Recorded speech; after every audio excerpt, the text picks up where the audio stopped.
Hello dear students, I am Amit Sharma, PGT English, LJP Saraswati Vidya Mandir inter college Muzaffarnagar.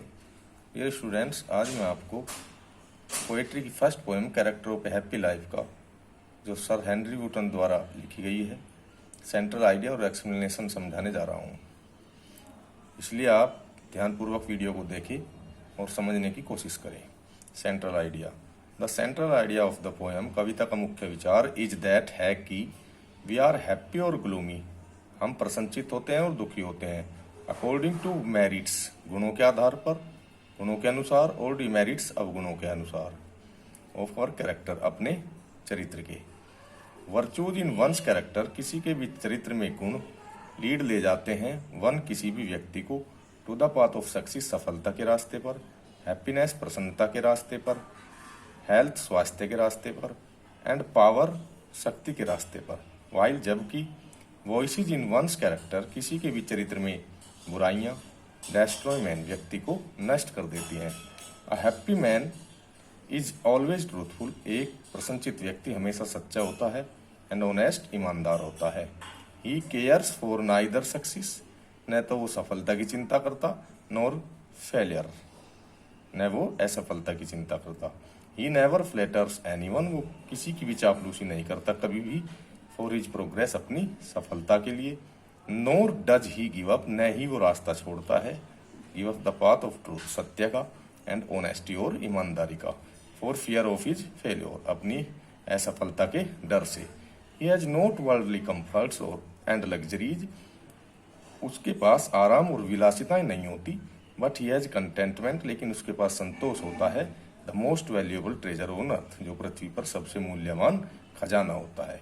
ये आपका central idea था character of a happy life का। अब हम इसका इम्पोर्टेंट एक्सप्लेनेशन है, जो लास्ट का इम्पोर्टेंट एक्सप्लेनेशन है, उसको करेंगे। लास्ट की लाइन ली है हमने, इसकी लास्ट का स्टेंजा लिया है, दिस मैन इज फ्री से लेकर ही हैथ ऑल तक। ये मोस्ट इम्पोर्टेंट स्टेंजा है इसका, बोर्ड में पूछा गया है कई बार। तो रेफरेंस पोएट्री का किस प्रकार लिखेंगे?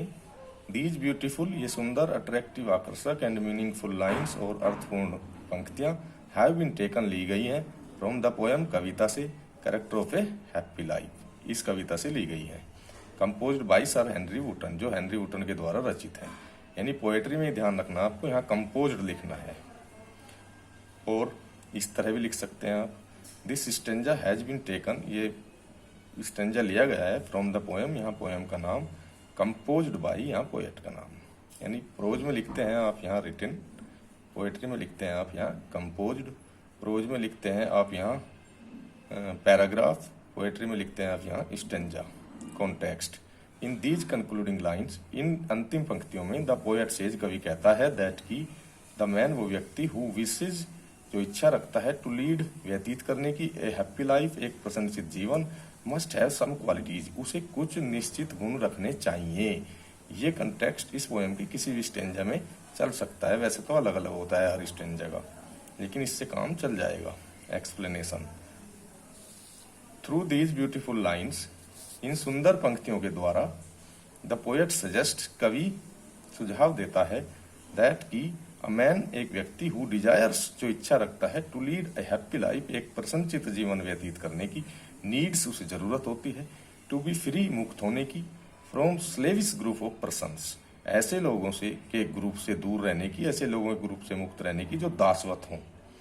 ही शुड नॉट लिव, उसे नहीं रहना चाहिए, in the company of the people, ऐसे लोगों के साथ, हु हैव मीन हैबिट्स, जिनकी बुरी आदतें हों, एंड वाइसेज, और जिनके अंदर बुराइयां हों।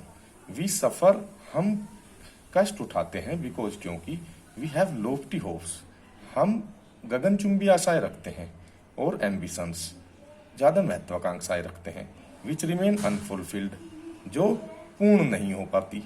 द हैप्पी मैन, प्रसन्नचित व्यक्ति, does not have lofty hopes, गगनचुंबी आशाएं नहीं रखता, सो इसलिए, he does not feel sad, वो दुखी महसूस नहीं करता, वहन, जब, such hopes are not fulfilled, जब ऐसी आशाएं पूरी नहीं होती।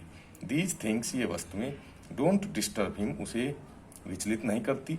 ही may not be master of wealth and land, वो धन संपत्ति का मालिक नहीं हो सकता, बट लेकिन, he is always self contented, वो हमेशा आत्मसंतुष्ट होता है। कमेंट लिखेंगे इसमें।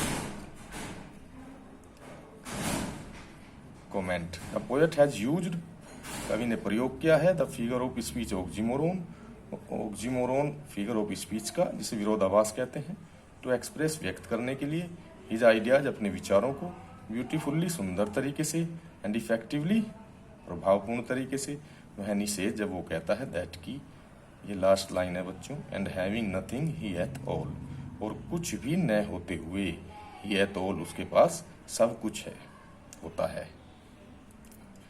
ऑक्सीमोरोन किसे कहते हैं? ऑक्सीमोरोन में टू कॉन्ट्रेडिक्टरी क्वालिटीज पाई जाती हैं। जैसे इस लाइन में कह रहा है एंड हैविंग नथिंग, कुछ भी न होते हुए, ही एट ऑल उसके पास सब कुछ होता है। एक तब तो कह रहा है कुछ भी न होते हुए यानी नथिंग, दूसरी तरफ कह रहा है ऑल, तो ये कौन सी फिगर ऑफ स्पीच हुई?